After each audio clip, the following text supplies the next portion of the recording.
Welcome to the PowerPoint presentation on the dual enrollment program in Georgia and in Rockdale County. Viewing this presentation will satisfy the requirement of attending an information session prior to your child being eligible for dual enrollment. You will be asked to provide an electronic signature at the end of the presentation to confirm your participation. The dual enrollment program is provided through Senate Bill 132. Students are eligible to participate year-round, fall, spring, and summer semesters. Students may be part-time or full-time, and they may be registered at multiple colleges at the same time. Students will be asked to provide a signed student participation agreement, and this will be signed by both the student and the parent. There is no residency requirement for dual enrollment, which means in-state or out-of-state status does not have to be determined.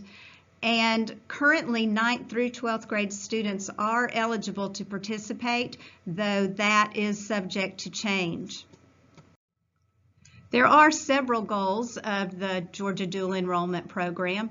First would be meeting high school graduation requirements by taking courses that both satisfy requirements for high school graduation and also give the student college level credits.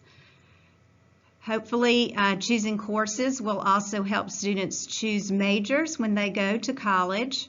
And hopefully participating in the dual enrollment program would encourage students to go on to become degree-seeking students after high school graduation and then move on to graduating from their chosen college or university.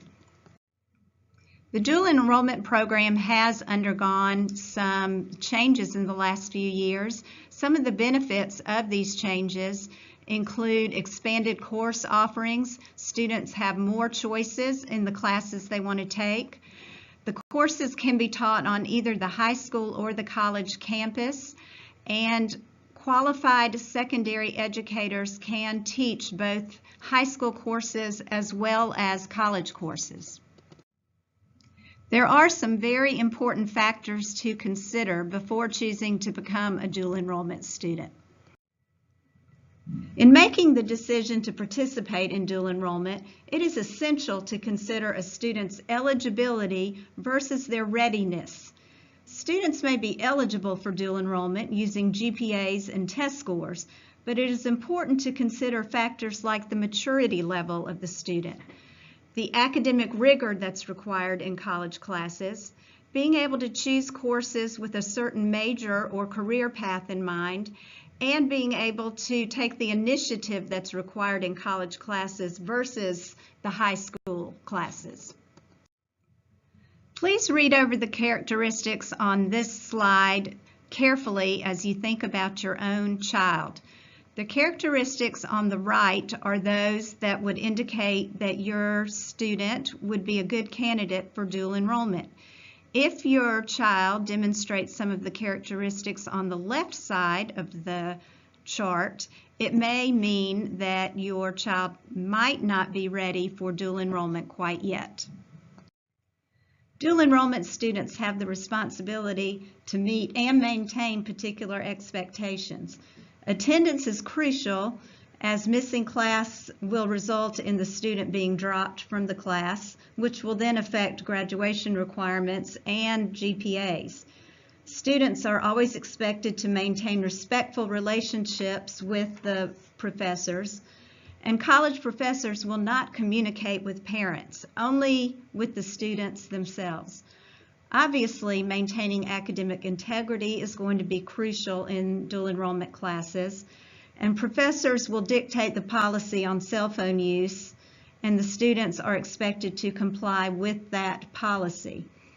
Also, students will receive a syllabus each semester, and students will be expected to follow that syllabus.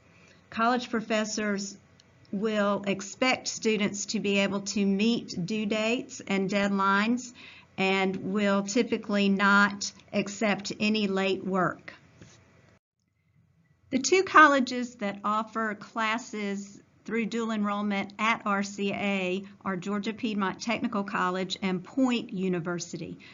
Dual enrollment students who are interested in taking their courses on the RCA campus would need to apply to one or both of these colleges, and you'll see the tentative course offerings for each on this slide.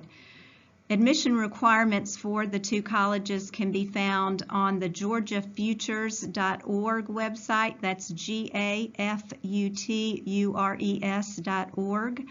Or students can talk to their high school counselors about the admission requirements for each college.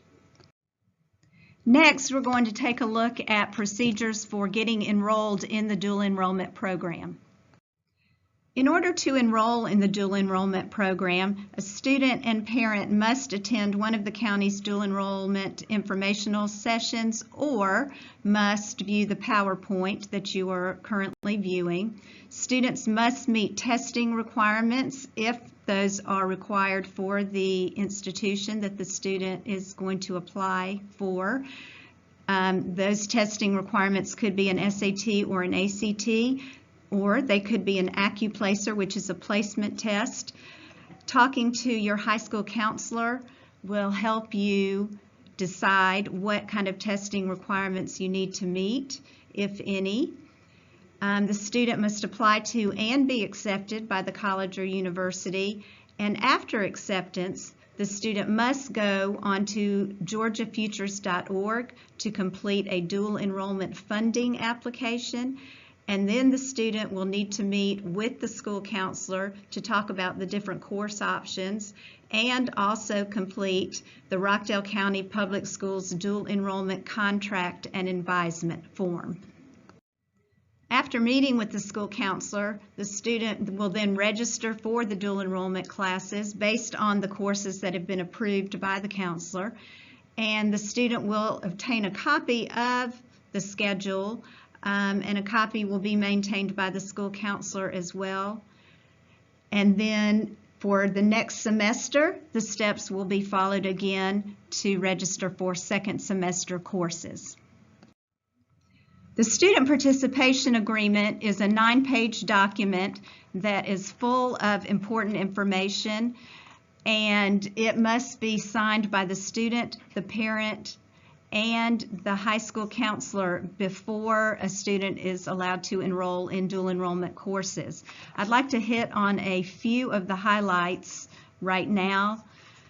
Students will earn 1 Carnegie unit for each 3 semester hour course that a student takes through dual enrollment. The final grades of all the academic courses and courses that are considered to be academic electives will be averaged in the high school GPA and will be included in the student's HOPE GPA as well. Students are allowed to take AP courses concurrently with dual enrollment courses. The counselor and the registrar will work to try to accommodate both in the student's schedule. If there is a scheduling conflict, however, the AP course will take priority over the dual enrollment course. There are certain milestone courses that cannot be taken through dual enrollment, and those would include 9th grade literature, algebra, biology, and geometry. Biology can be taken as an elective through dual enrollment after the student completes the high school level biology and takes the milestone in that course.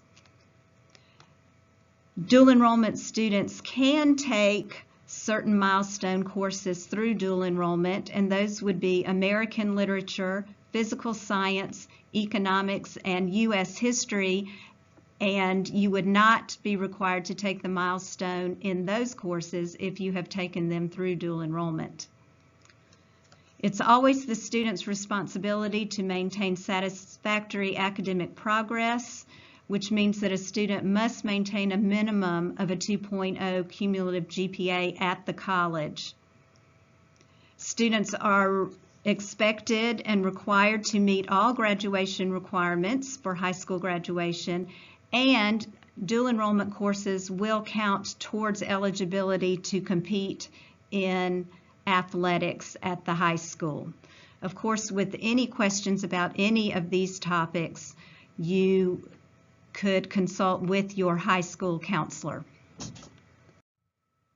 For the Hope and Zell Miller Scholarship, any dual enrollment courses taken while in high school are not counted toward the attempted hours or the combined attempted hours limit for the Hope and Zell Miller scholarships at the post-secondary level, nor are they counted toward the paid hours or combined paid hours for the Hope and Zell Miller grant and scholarships at the post-secondary level.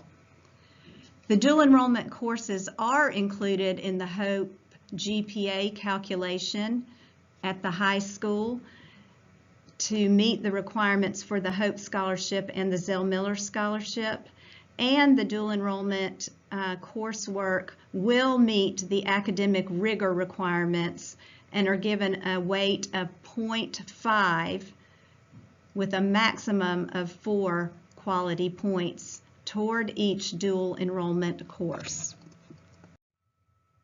To conclude, here are a few reminders for students and parents to be aware of. Remember, you must complete the student participation agreement, and it must be submitted before a student is able to register for dual enrollment. Always keep your school counselor informed of any changes. You will need to submit a transcript at the end of every semester so that the grades for dual enrollment can be entered on the high school transcript. You need to contact your counselor before beginning a new semester, each semester. Always adhere to the set deadlines. Balance your high school and your college schedule effectively, and always do your best. More information about the dual enrollment program can be found on the Rockdale County Public Schools dual enrollment website. You can contact your high school counselor for more information, or you can contact the college and career specialist who is located at Rockdale Career Academy. Thank you for viewing this presentation, and please remember to add your electronic signature. Thank you.